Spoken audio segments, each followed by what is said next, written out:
Welcome back to Deep Dives with Sammy. I'm gonna have to come up with a theme song for that now. That was horrendous. Anywho, we're back with more private series by Kate Bryan. Ugh.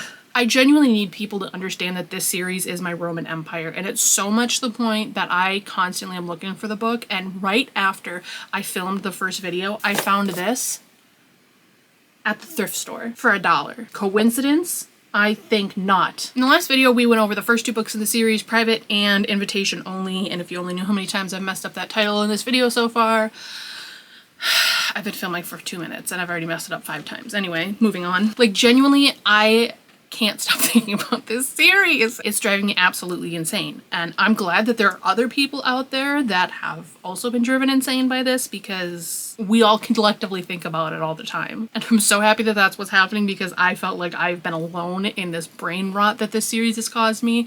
And oh my god, it's bad. Let's get into the trauma of Reed Brennan. Part 2. That's what the series should be called, The Trauma of Reed Brennan. Genuinely. So the characters haven't really changed from the first 2 books in this first storyline within the series. So I'll just do a quick run through, and if you didn't watch the first video, why the hell are you here?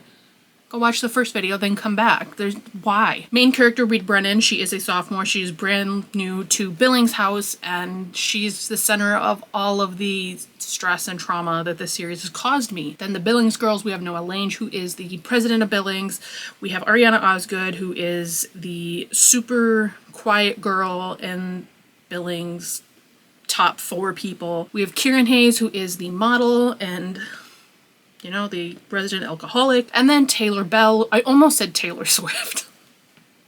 Anyway, we have Taylor Bell, who is the smart girl of the core 4 of Billings. Moving on to the boys of Easton. I think I did the same exact thing in the first video. That's tragic. Thomas Pearson is tragically dead. I laugh, but like, he's dead. And he's still really important to this series, so we will keep him on the character list. So, Thomas Pearson, dead. Reed's boyfriend, dead. Then we have Josh Hollis, who is Thomas's roommate and now good friends with Reed. Dash McCafferty, who is Noelle's boyfriend. And then there's everyone's least favorite character, Gage Coolidge, who, again, let me go through his traits according to me. Annoying. No one likes him. I wish he would just go away, and honestly, he's just an asshole 100% of the time. Accurate description. And then I'll throw in Constance, because she is ex-roommates with Reed, and she does show up throughout the series, pretty close to Reed and whatnot, so we'll throw her in there as well. So those are the important characters we need to know for part 2, for the next 2 books. Book 3, Untouchable. We are still located at Easton. Everything is still happening on the school grounds. This is a lot. Just to give you a quick recap, at the end of the last book, we found out that Thomas Pearson is dead. The police found his body, and now there's cops everywhere, all over campus, after the students get back from Legacy. So they've been partying all night, and they come back, and it's just like, surprise, your friend is dead. What a surprise. Take it back. Book 3, we open on Thomas's funeral, and Reed is just kind of not completely with it, because this is her first funeral. So it's a little tough for her to piece together what's happening in her head. Reed is really like kicking herself now and having trouble coping, because she was thinking poorly of him towards the end of the last book, and now she's flipped back to the boy that she fell in love with, and is really struggling to piece together how she's supposed to feel versus what she's been feeling. And because this is her first, like, real experience with death, it's just really tough on her. Constance comments at the funeral that it's even worse for the students not knowing how Thomas died. And Kieran is, like, super loud agreeing with her and immediately downing the wine that she has. Who gives wine to children or teenagers at a funeral? We're gonna call CPS soon, because that's weird. After she makes that comment, Ariana, like, immediately snaps at her to shut up. And super duper weird, like, everyone's acting weird, but it's a funeral, so people are allowed to act weird. Thomas's parents are acting really odd. Their son is dead, and they're acting like this is a charity event, and they're laughing and talking and networking, and the vibes are really weird there. It's really odd that they're acting this way, and Reed's kind of like, wow, maybe his description of his parents was right. They really don't care, and they're just total assholes. Reed then notices there's some guy standing over there with the family, and she asks Noelle who that is, and she goes, that's Thomas's brother. That's Blake Pearson. You don't know who that is? And Reed then realizes yet another thing has come out that she didn't know about Thomas, and now she's questioning, did I actually really ever know him? But apparently those two hate each other. Thomas and Blake do not get along. They felt really bad over the fact that Blake was having an affair with the dean's secretary, and Thomas was gonna tell their parents, and I think there was like a blackmail situation with that, which is super odd. Which, like, if I were Blake, I would be pissed. But also, don't have affairs with adults as teenagers. It's fucked up. And adults don't groom children. Something I shouldn't have to say. Reed has finally had enough of the funeral and asks Josh, hey, can you take me back to campus? And the rest of them are like, let's just go. Let's leave. And they all go back, and Taylor asks, are we taking your car? And Noelle snaps at her out of nowhere. Kieran seems really irritated with everything, but like, there's no real reason why. None of them particularly liked Thomas, and they definitely didn't like how he treated Reed, and now they're acting really bizarre when it comes to his funeral and acting normal. They say their condolences to the Pearsons and leave, and the Pearsons are talking about a trip to Paris at their son's funeral. Let that sink in. Your son just died and you're already planning your next vacation. Horrible parents. As they're trying to leave, Josh is messing with the seat in the mirrors and saying how ever since he picked up his car from Easton to take them to the funeral, everything's been off about his car. The seat's in the wrong spot and he can't get it back to where he wanted it. The mirrors were moved and he just doesn't understand what happened, but he hasn't used his car in so long that he has no recollection of what it could be. And suddenly everybody in the car is bickering and Reed is just like, can we all just shut up and like go back to the dorm? I would have been overstimulated in that car with everything that happened. Once things calm down, they start kind of theorizing about what happened to Thomas. Like, was it suicide, a drug buddy? They rule out natural causes because he has tons of chemicals in his system. But then Taylor adds that it could happen even if he was healthy. And kids our age have aneurysms, even strokes, due to stress and whatnot. But like, what did Thomas really have to be stressed about?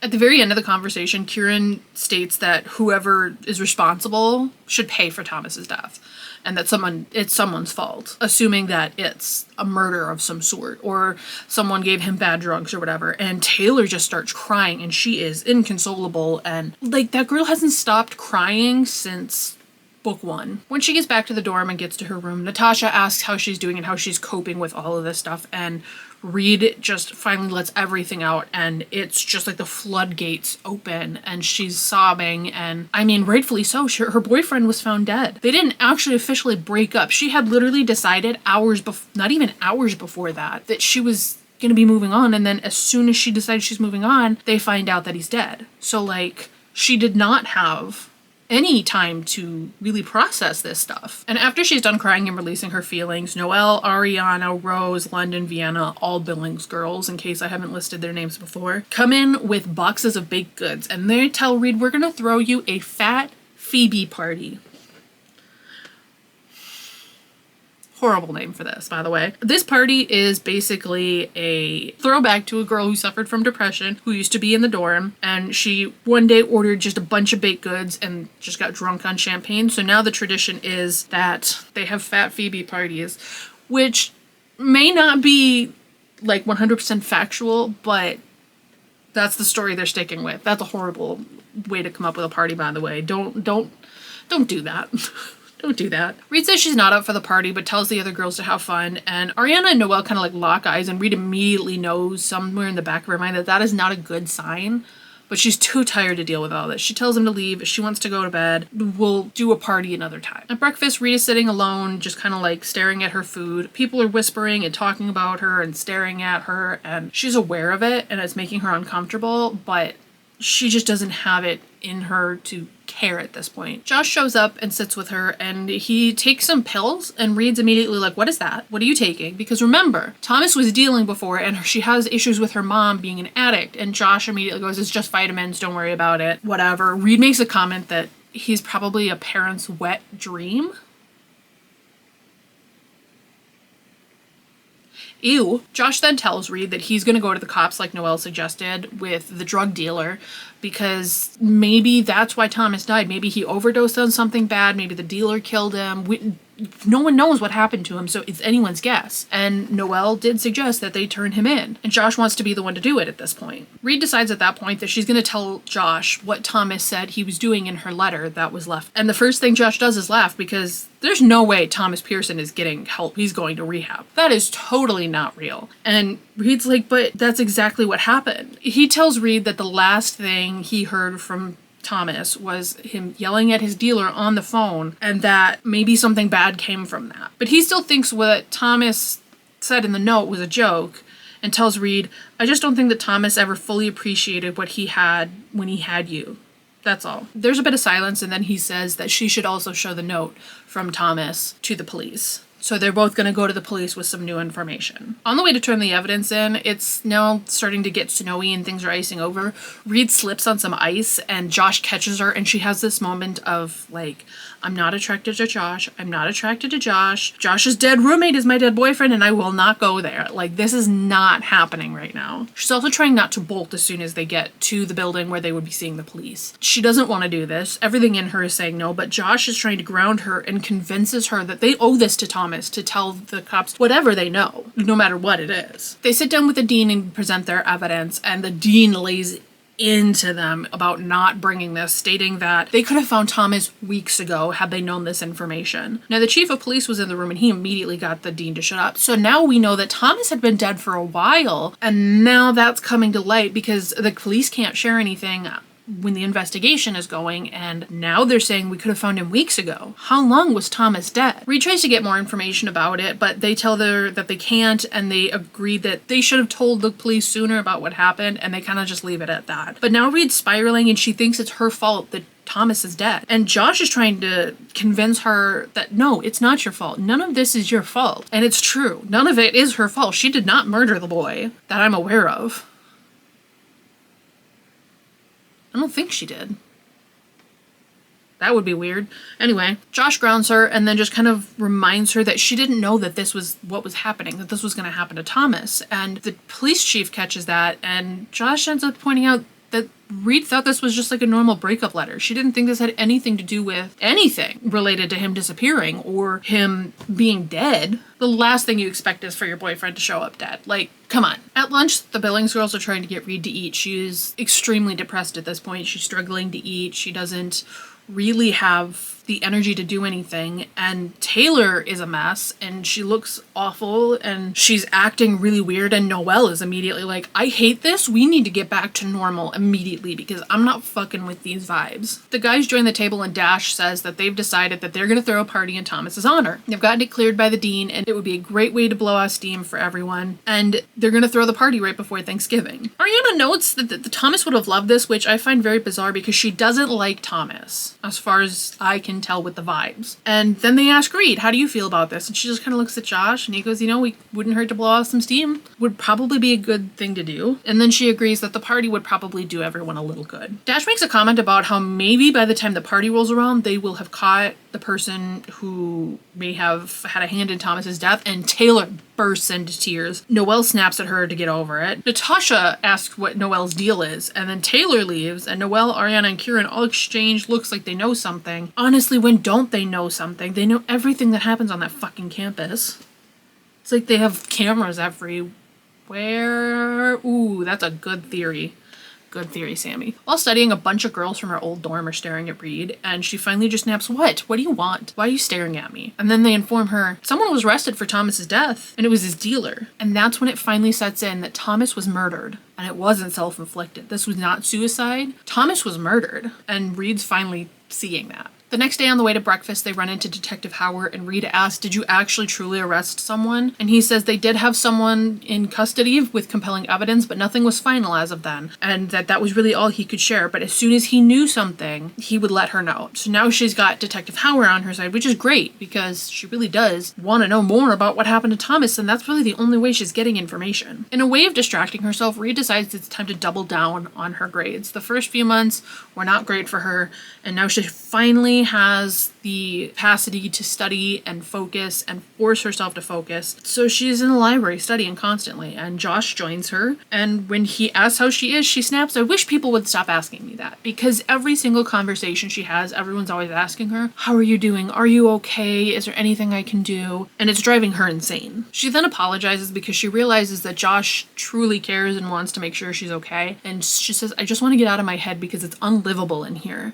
It's awful. And he tells her he has a great idea on how to do that. They go back to Josh's dorm and Reed relives her last visit, which was the night her and Thomas had sex. And while Josh is taking her to her room, and right as she's panicking about being back in the room that he shared with Thomas, he goes to his single. They ended up moving him from the double to a single because why would you force a child to stay in that room? That's really fucked up. His roommate's murdered, and now we're just gonna make him stay there? Reed then asks how he's doing because everyone asks her, but no one ever asks him, his roommate, his best friend. And he says, I have my ways of dealing with it, and then he wants to show her. He turns on loud music, he sets up easels with canvases on them, hands her a brush, and then he dips his paintbrush in the jar and flings it at the canvas, and it goes everywhere.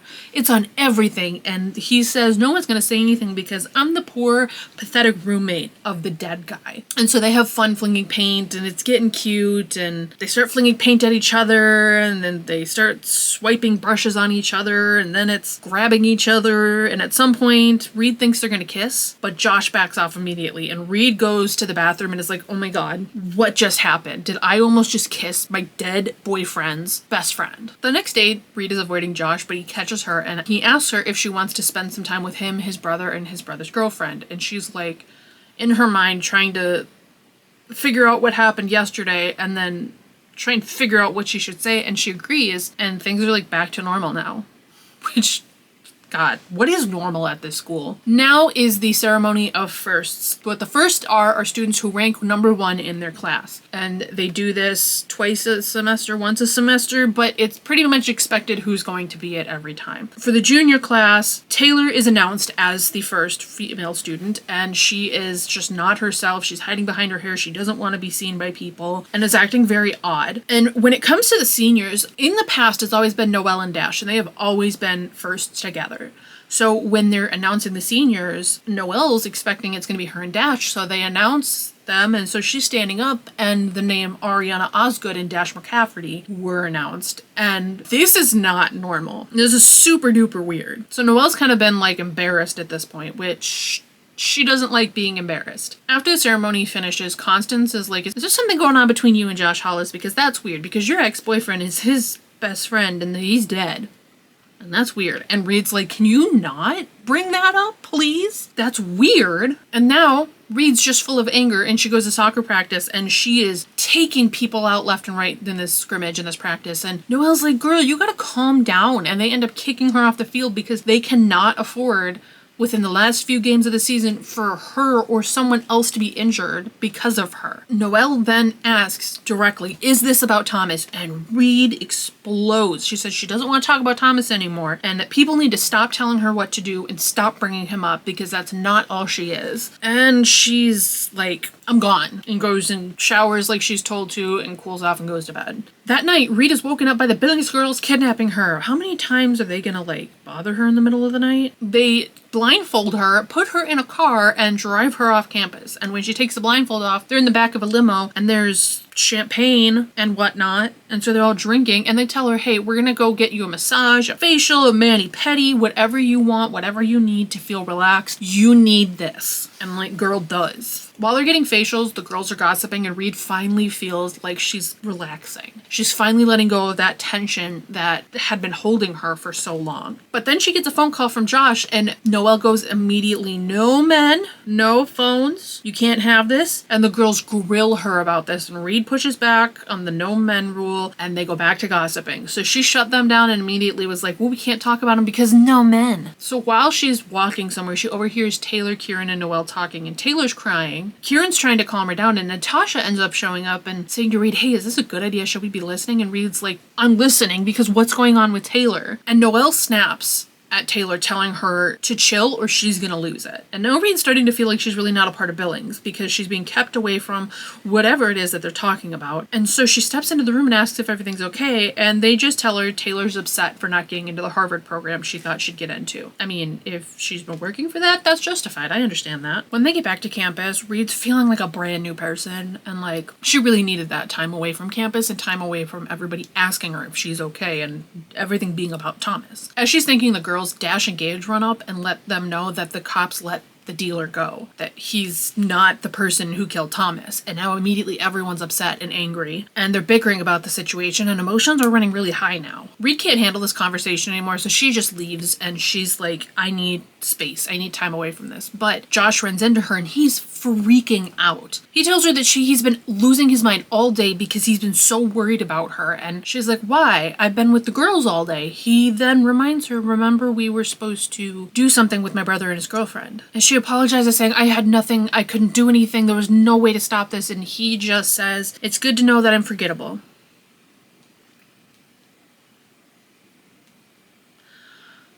That's guilt trippy. She reassures him that she would have rather been with him and apologizes, and then things are kind of smooth over at that point. They talk a little bit more about the drug dealer being let go, and Josh kind of comes to the conclusion that it has to be him, or it's someone they know. And now everyone's kind of like, oh shit, is it someone we know? Do we know anyone who's able and like capable of killing people? Thanksgiving break is now upon us, which means it's time for Thomas's party. Who knows what these boys set up?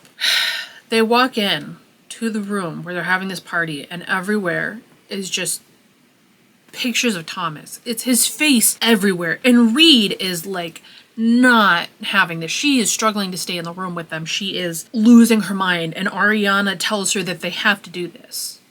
And she's very firm that Reed needs to stay in that room and face Thomas. And Reed asks, who's this we that you're talking about? Because no one knows what this feels like except for her. And Ariana says everyone is watching, and that you need to be strong, and we're going to be strong with you, but you need to stay because people are watching, which it's fucking weird, dude. So while she's reminiscing about Thomas with Josh and Gage, which I don't know why you'd want to hang out with Gage, the boys start fighting. Gage makes a comment about Reed, Josh tells him to back off, and Dash has to separate them before it gets even worse. And just as things are about to like kick into fight again, Josh and Reed find out that they're both staying behind for the holiday, and now they have a buddy to hang out with, which is great. At the end of the party, Noelle is screaming at Taylor. She's crying again, and Noelle finally lost it. She's told her she has no idea why she's in Billings. They have no idea why they let her in. According to Gage, Taylor was saying stuff about Thomas and how sad it all was, and how his parents will never know what happened to him, and Noelle just lost it on her after that. Why she lost it on her after that, I don't know, because at the moment, it's true, his parents will never know what happened to him. Kieran decides she's gonna go talk to Taylor and see what's going on, but tells Reed not to follow when Reed offers to go with. She's like, no, you stay back, you stay here, and it's all very weird. Kieran's kind of skittish,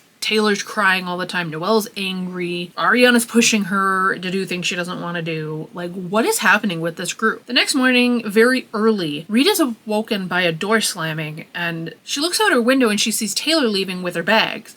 And not too soon after, she sees Detective Howard, and now Rita's questioning why he's following Taylor. It's all very odd that it's happening so early in the morning and that it's mighty suspicious. At breakfast, Constance tells Reed that Taylor was seen getting into one of Kieran's family cars and driving off. And this means that the girls are still keeping secrets from Reed, and she's not happy about that. Kieran just tells her that Taylor went home, and then that was that.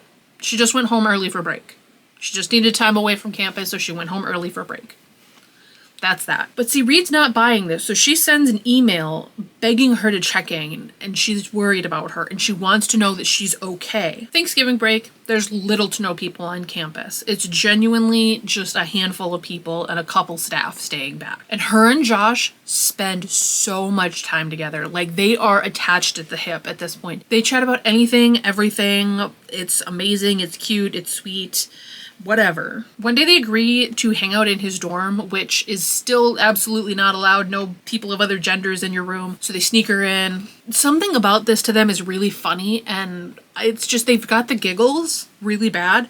So Reed starts laughing in the hallway, and he has to like drag her ass into his room because they're afraid that the hall director, who is still on campus, is going to catch them and they're going to get in trouble. They go into the room and they stop to catch their breath, and they're still giggling and whatever. And then they both stop and they're staring at each other. And then Josh kisses her, but it feels wrong. It's so wrong. Something about it doesn't feel right. And she's immediately thinking about how this kiss is nothing like Thomas. The kiss is too hard. It's not nice. And she starts sobbing, and he breaks away and he's apologizing. He's trying to help her calm down. And like, she's mortified by that reaction. She has no idea what triggered that. And so she's just like, I don't want to do this anymore. The next day she's feeling like an idiot because of what happened, and she's trying to avoid him because she messed up big time. Like, she kind of likes this guy, and she just kind of shut it all down with one moment.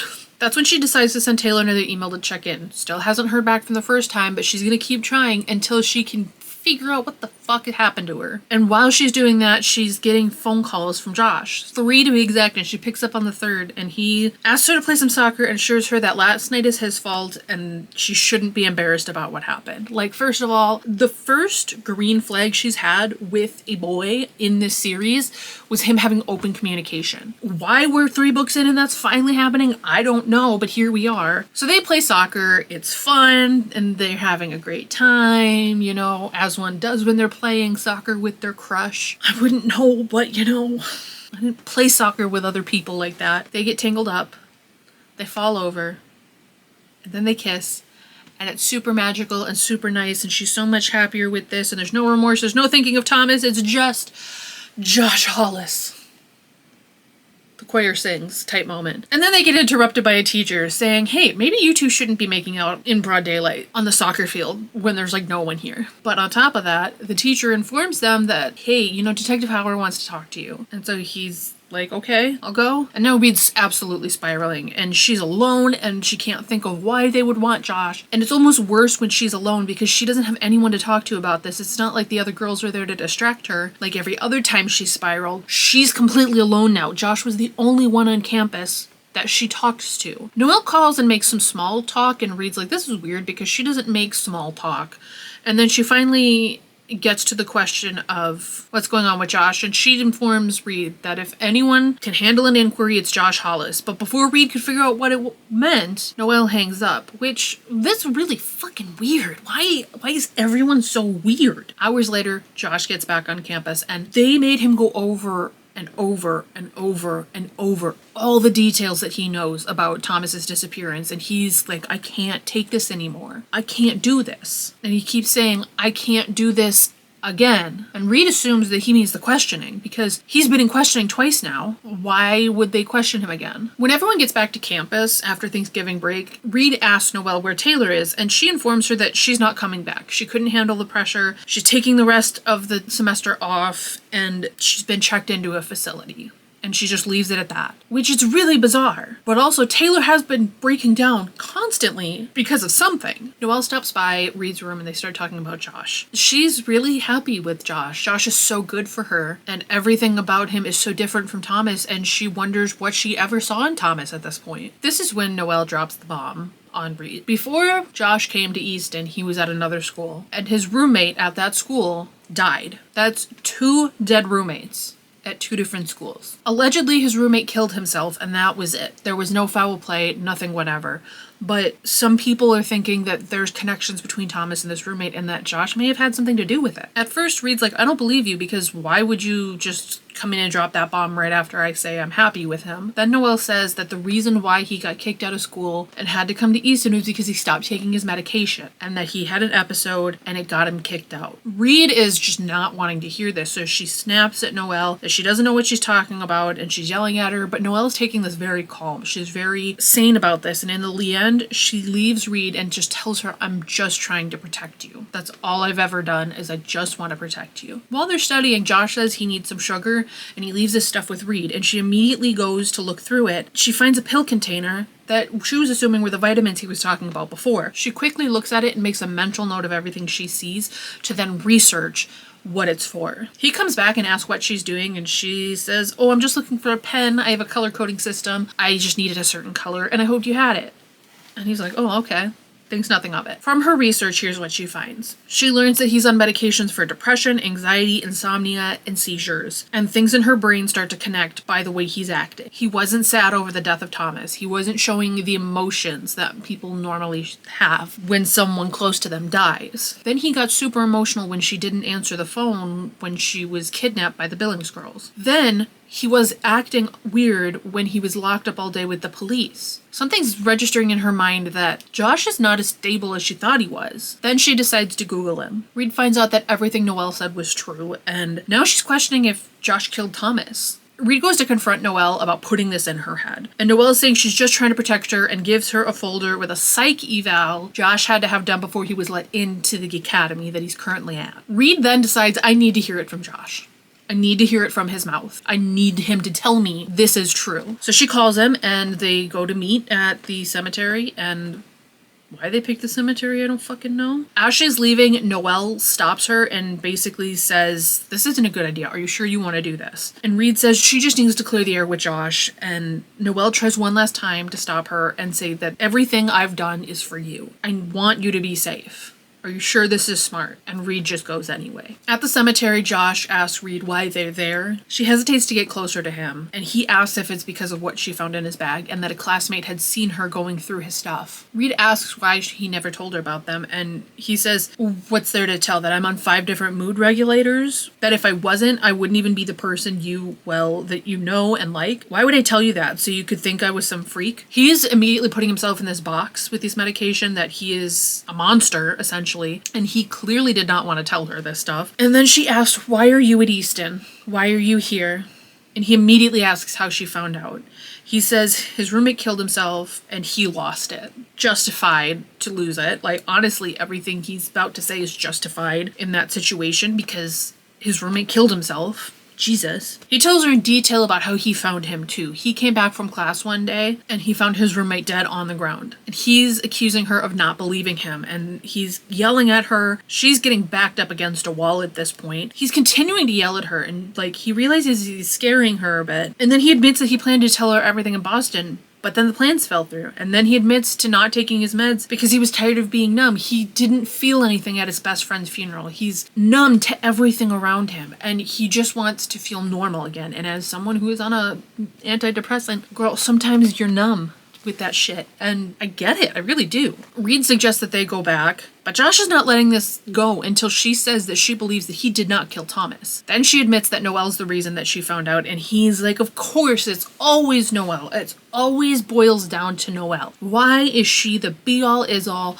Why does it always come down to her? He says they're all Noelle's puppets, and he's not playing her games anymore. He then, as she's backed against the wall, slams his hand above her head, and she's terrified now, and she slides down to the ground, telling him, Josh, you're scaring me. Please stop. And then like a light switch, he flips and he's like, oh my God, I'm so sorry. Reed, I never meant to scare you, to hurt you. Like what's happening to me? And then a bright light hits them and they hear, step away from the girl. Joshua Hollis, you are under arrest for the murder of Thomas Pearson. Reed starts screaming at Detective Howard until he finally admits that they found the murder weapon. It was Josh's baseball bat with his fingerprints and his fingerprints only. When she sees the Billings girls again, they all comfort her, and Noelle admits that she called the police. Reed thanks her. The girls say that they'll always be there for her. Reed goes back to her room, and as she's about to just have her breakdown and have a moment of peace, she gets an IM from someone, and she opens it up. From a username, Girl with a Pearl. Reed, are you there? Reed replies back with, who is this? Girl with a Pearl says, prove you are Reed. Your middle name, brother's name, dog's name. You have 10 seconds. Reed replies back with, Hyra, Scott, Hershey, who is this? Girl with a Pearl says it's Taylor. Whatever they told you is not true. It's all lies, Reed. And that is the end of the book. Book 4, Confessions. We are still in the Easton Academy. As you just heard, Josh is in jail for the murder of Thomas Pearson. And let's begin. Let's dive in. Reed and friends are on their way to chapel and they see reporters like crazy outside the Easton gates. They are to remain locked until they figure out what to do next with the murder investigation. Noelle points out that they have their murderer, but both Reed and Dash don't believe that at all. They believe that Josh is innocent, that he is not capable of something like this. When the group separates to go to their specific designated areas for their grades, Ariana grips Reed's arms really hard and says, "We're just back here if you need anything." And in her mind, it's all lies. All of it from Taylor's replaying in her head. But she just smiles and says thank you and goes and sits down. Dean Marcus announces that Josh was arrested for Thomas Pearson's murder. And no one in the student body believes this. Nobody believes that Josh Hollis, who is just like a teddy bear,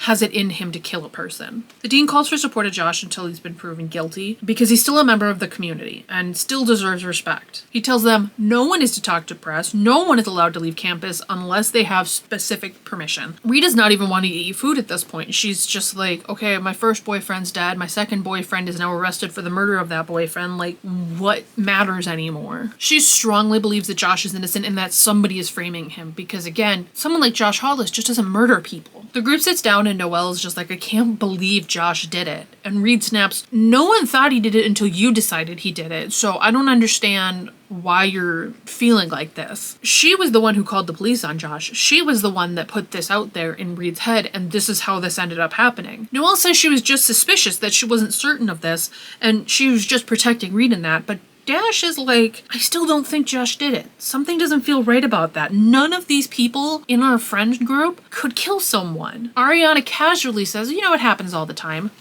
I'm sorry. None of my friends are out there being murdered. Are my friends out there being murderers?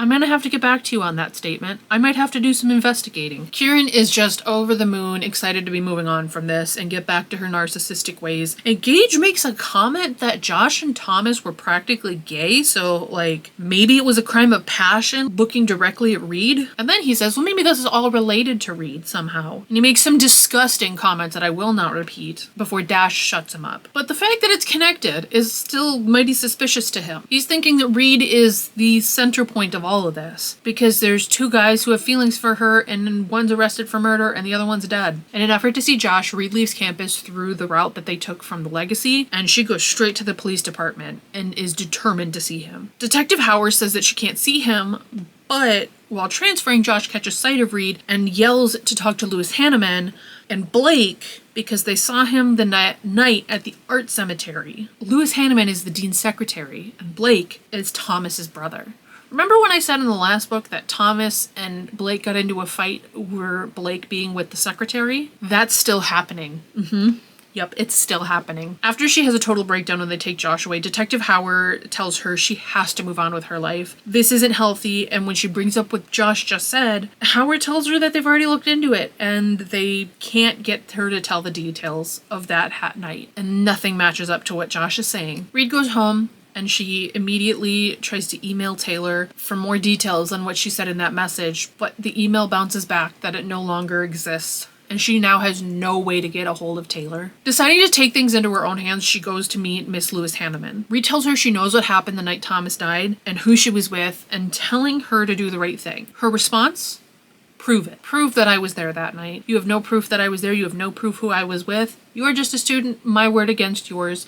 Prove it. Bitch. Okay, damn. So, back at the dorm, the girls are planning to break out and go partying, and they don't like being caged. Reed calls them out for being heartless, saying, I don't know about you, but this doesn't happen in my world. I don't just see my friends casually getting murdered and arrested for the murder, and the fact that you want to go partying is really fucking weird. And Ariana says this doesn't happen in our world either. Kieran finally snaps and says they didn't do anything. None of this is their fault. Ariana warns Kieran to just stop talking, but she just lets it go, and this is what happens. No, I'm so sick of this. We are not the ones who did in your little boyfriend, Reed. Josh did. Your precious Josh, but you walk around here being all accusatory all the time, like we did something wrong. Well, guess what? We didn't do anything. So now Kieran's lost it. So now let's go down the list. Noelle is super angry all the time. Kieran snapped at her. Ariana's still warning people not to talk, and Taylor's had a mental breakdown and left the school. Now Reed's in investigation mode. She tries to call Blake Pearson at the Pearson residence, but he's away at college, and it's not like they're gonna give away his phone number to some random person that called. That's fucking weird. And Noelle comes in and asks if Reed is still being dramatic. Reed tells her that things are not okay while Josh is locked up for something he didn't do. And until he's out, things will not be okay and will not be normal. And they end that conversation on bad terms, and Noelle storms out of the room. So now Reed is stomping on the toes of everyone around her to prove that Josh is innocent. Reed is now trying to distract herself, and the group sits down, and Dash announces that they're holding Josh on the charges of withholding evidence. They don't have enough to charge him with murder, apparently, so they're claiming that that's the charges to keep him locked up. While the others are discussing how messed up this is, Ariana's like, well, what do you want them to do? Let him go so he can come back here and kill somebody else? Excuse me? Now Reed's pissed at everyone and she's avoiding everybody, and she ends up at the library looking for any possible way to get a hold of Blake Pearson. She finds an old school newspaper, finds out what college he went to, and then she emailed something she thought was close to what that email would be. And here's what the email says. Dear Blake, I don't know if you know who I am. Your brother Thomas and I were dating just before he died. I know it must be difficult for you to hear what happened. It is for me, so I won't dwell on it. I'll just say I'm sorry. As you probably know, Thomas's good friend Josh Halls has been arrested for the murder. I know that Josh didn't do it, and I think you did too. Josh told me you were here at Easton that night, and that maybe you could give him an alibi. I guess I'm writing this email to ask you to call the police and let them know. I can't stand to see Josh in jail for something he didn't do, and I'm sure you wouldn't want Thomas's friend to suffer either. Please call them or call me, or if you do call them, let me know. I'm sorry if this sounds pushy or whatever, but I didn't know what else to do. You have my email. My cell phone number is this. Don't know why they put a real phone number in. You can call me or text me there. I hope to hear from you soon, and again, I'm so sorry for your loss. Sincerely, Reed Brennan. A few days later, she hasn't heard back, so she sends another email, but then immediately regrets it, because here's what she said. Dear Blake, how do you live with yourself knowing that an innocent person is sitting in jail and all you have to do is pick up the phone to fix it? Now I understand why Thomas hated you so much. Regards, Reed. Damn, girl. In a last-ditch effort to try and prove Josh's innocence, Reed approaches Dash for help. She tells him what she knows, and they come up with a plan. They decide to break into Miss Lewis Hanneman's office and send an email from her account to Blake, and to do that, they need to go at midnight. They get in, and Dash magically knows the password because of a past student figuring out and passing it around, and apparently this cybersecurity isn't important and we don't change our passwords. What the fuck? So they send one message. I need to see you. Don't call. Just come, please. Friday night, 11 o'clock, the art cemetery. They immediately delete it from the sent folder and immediately clear it out of the deleted items folder and leave zero trace that they were there. While Reed's studying, Kieran and Noelle are planning their party. Kieran thinks she's going to get 20 people off campus when they are to be locked in and no one's getting off without permission, and they do not have permission for this. Reed tells them to keep her off the list, and Kieran tells her to get over herself, which she didn't mean to say out loud apparently, and she's just being rude.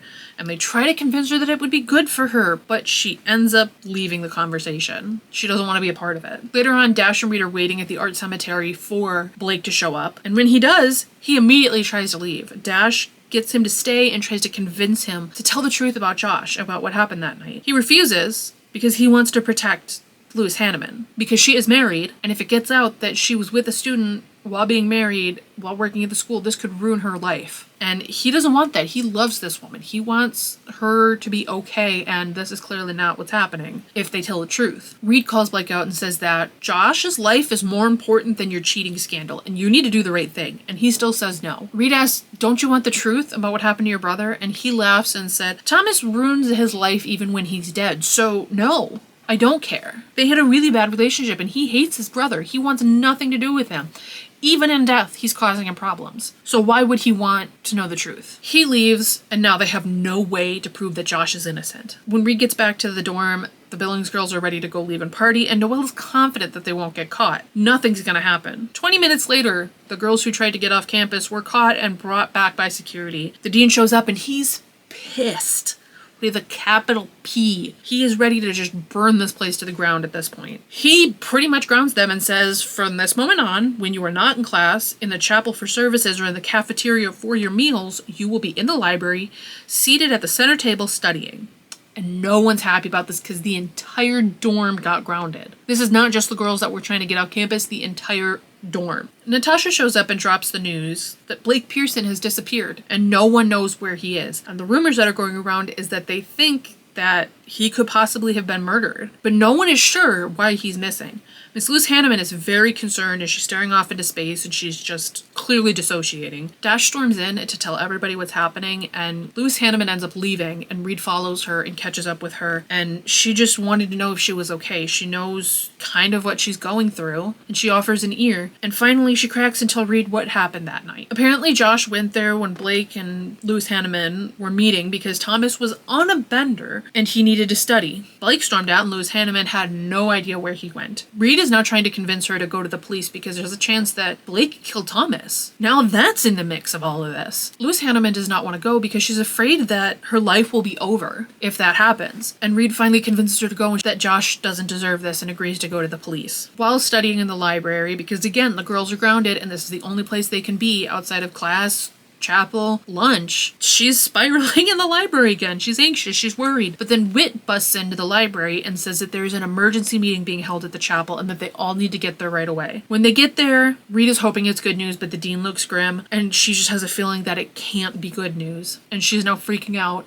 about what this means for Josh. Then she sees him. Josh is finally free. He's on stage with his parents. She has never been so happy in her life. Everyone is so excited that he's been cleared of charges, and the dean reminds them that there is still a killer on the loose and that they all need to be safe and be very careful. Now, Josh's parents are there obviously because their son just got out of jail after being wrongfully accused of murder. And Reed ends up meeting his parents for the first time, and they are just so excited to meet her. And this is where she learns that this child has not shut up about her since the second week of school. They didn't even know each other then. He was so down bad from her from the get-go that he was talking about her to his parents for months and for weeks, and it's such a cute moment for them, and I love that for them. I love them as a couple so much. They're so cute. Josh then tells her once they get alone that he didn't tell her about that night because he didn't think he would need an alibi. He had no reason to need an alibi at that point. He should never have been a suspect at that point. And you know, they make up, they're happy, she's happy he's out, he's happy to be with her,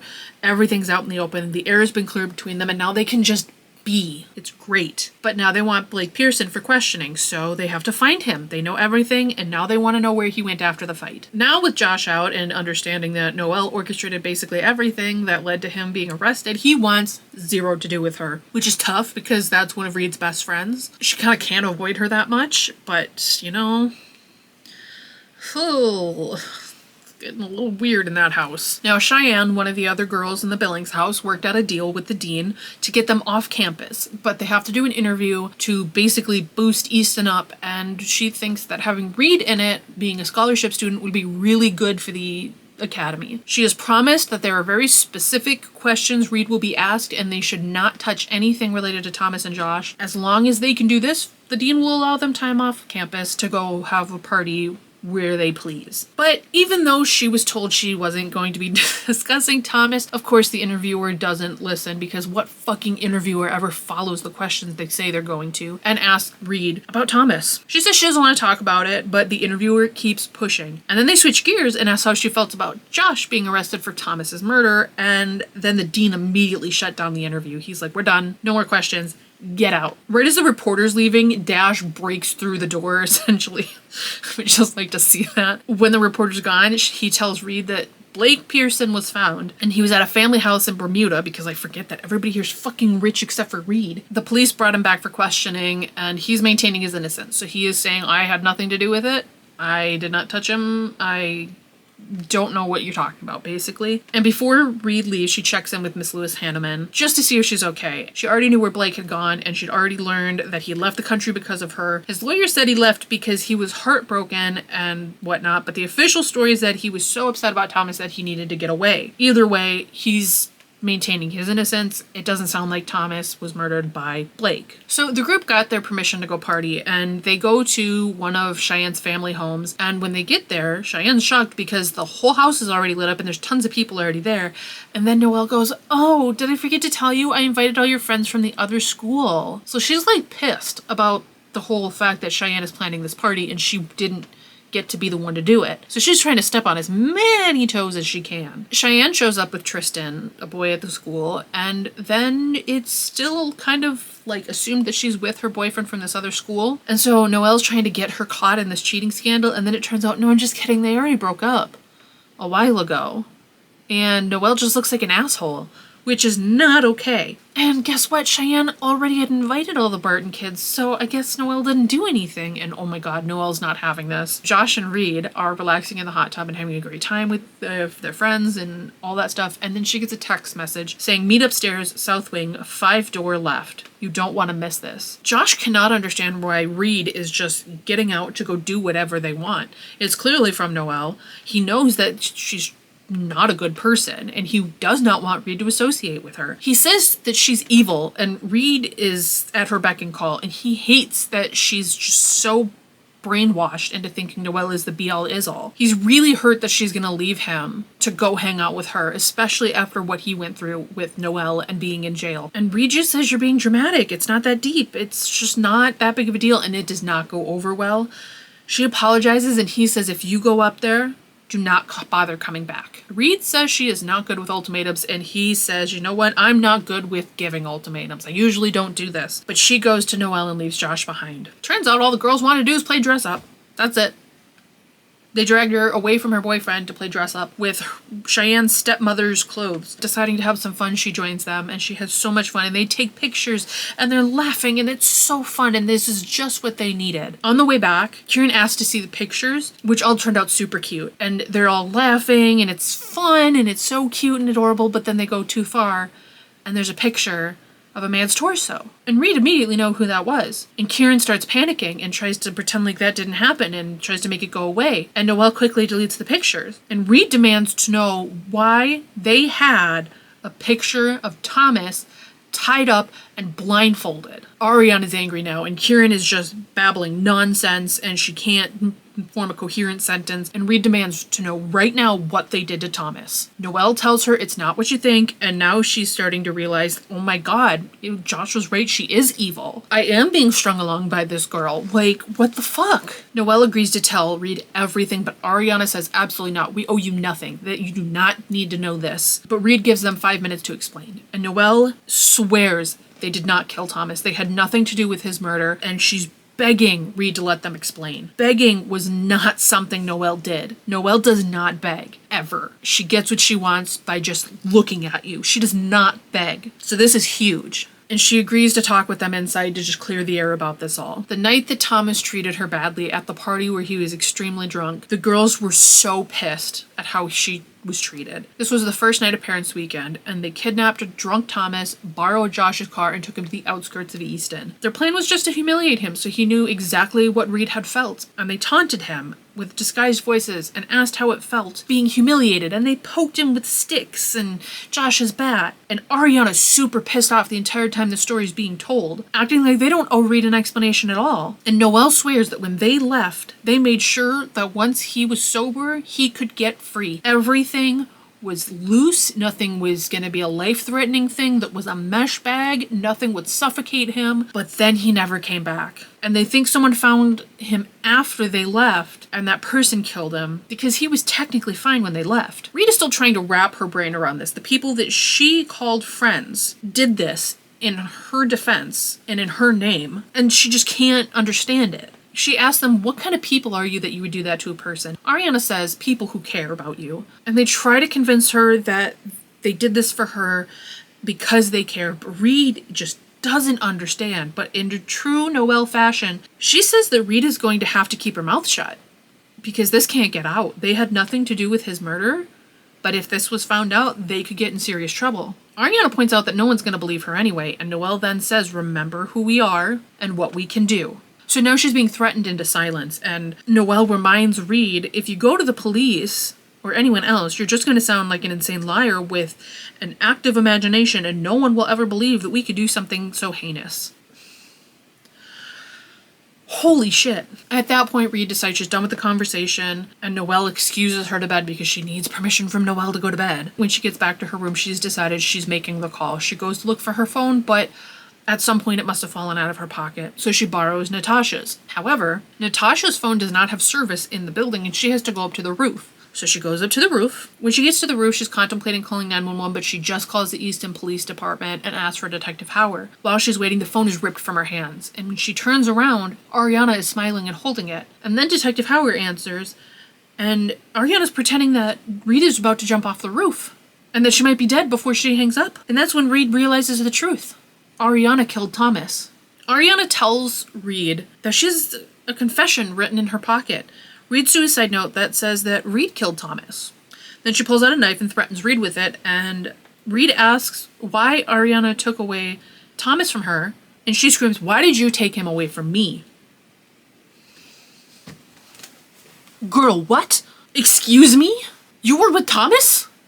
Ariana then tells Reed how they were in love, and how they were supposed to be together this year. No sneaking around. No more coming in second place to other girls. It was her time to shine. Ariana's time to be with Thomas was this year. But then Reed showed up and ruined everything.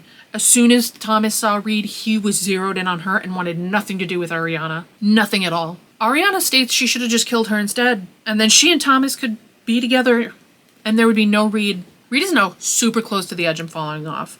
And panicking, now she's trying to figure out how to get away, but across the roof at the door she can see that Noelle has snuck on and has a lacrosse stick in her hands, but she's like, shh, don't say anything. Like, don't make noise and don't let her know I'm here so she can take her out from behind. Ariana then admits that she should have killed Reed instead of Thomas so that her and Thomas could have been together, and there would have been no Reed in the picture. In an effort to save herself, Reed blurts out that she knew that Thomas loved Ariana because he told her that he did. He told her all about his feelings for Ariana and how special she was. When Ariana lets down her guard, just that little bit, Noelle swings the lacrosse stick at her head and knocks the knife out of her hand so that way she's not holding that for Reed. And now Reed can get away from the edge. Noelle looks down at Ariana, who is now on the ground after being smacked, and says, "I knew it was you. I had a feeling it was you."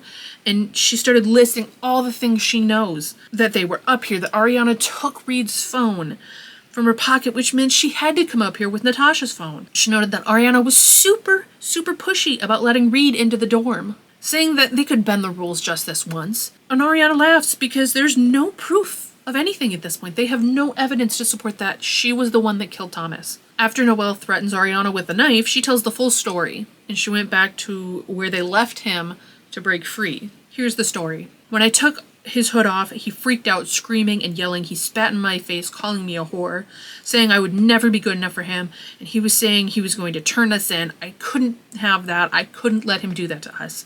The bat was still on the ground, and I was just going to threaten him with it. That was all. I never meant to hurt him, but he just kept screaming at me, calling me these filthy names, and I had to make him stop. I had to make him stop. It's your fault, Reed," Ariana choked out, sputtering on the floor. "I killed Thomas, but you made me. Why did you have to come here? You ruined everything." At that moment, Detective Howard showed up and arrested Ariana for the murder of Thomas Pearson, and this was finally put to bed. They finally found Thomas's murderer, and that was the end of this debacle. This situation, this case. I don't even know what it is at this point. Noelle comforts Reed because everything that just happened started sinking in. And when Howard asks if they're okay, Noelle says she should be under arrest too for what she did to Thomas. And Reed agrees to help them fill in the holes of the investigation and goes with them. So now they're all going to the police station. Reed was exempt from finals given everything that had just happened, and she was packing her bags to leave Easton for winter break. Natasha runs into her and points out, "Reed, you don't need to pack everything. They lock up the building. It's not like anyone's going to get your stuff." Then she asked if she heard anything about them arresting Taylor, who had enrolled in a public school a few weeks ago. So the message about things not being true was true. They lied about where Taylor went. They lied about what happened with Thomas. They lied to Reed's face the entire fucking semester. Everything was a lie. Reed asks what's going to happen to the girls who were arrested, and here's what's going to happen. Ariana's going to be charged with murder, probably get off on a temporary insanity plea, and the rest will be charged with kidnapping, assault, endangerment, and possibly aiding and abetting. But their parents will find good lawyers,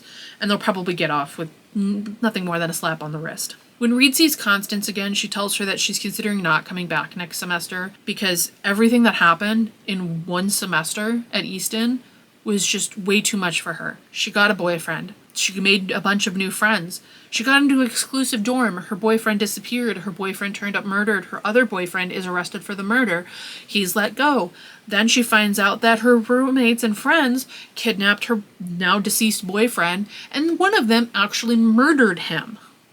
I would not want to go back either. Like, I get it. Constance tries to convince her to move out of Billings and move back in with her. She would love to have her as a roommate again.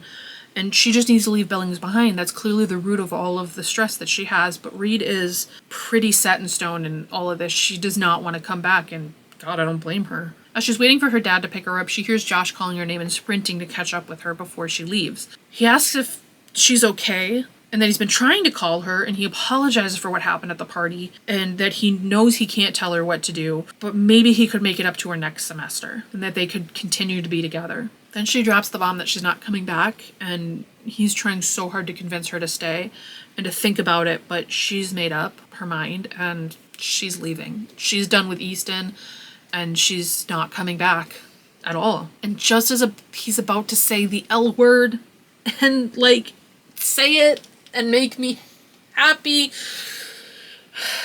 she tells him to stop and that this was goodbye, and she gave him one last kiss and left for home.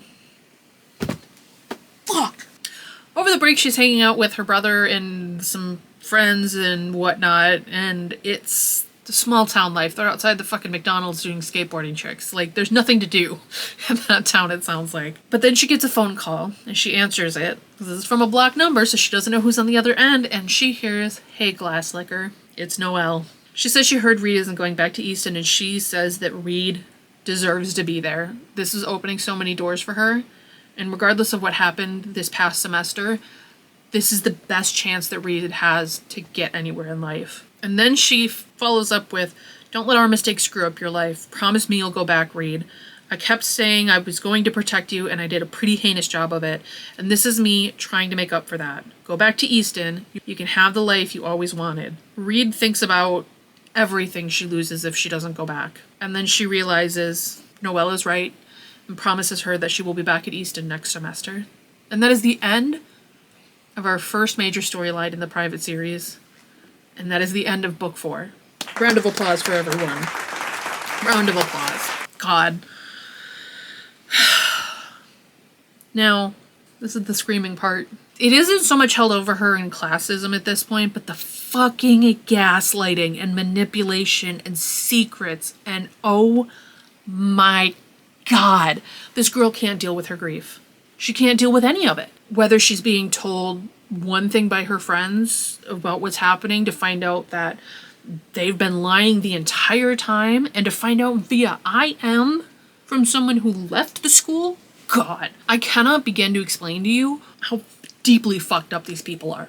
I think you understand how deeply fucked up they are, considering I told you the story, and I want you to read these books to understand more of how deeply fucked up they are, but like, girl.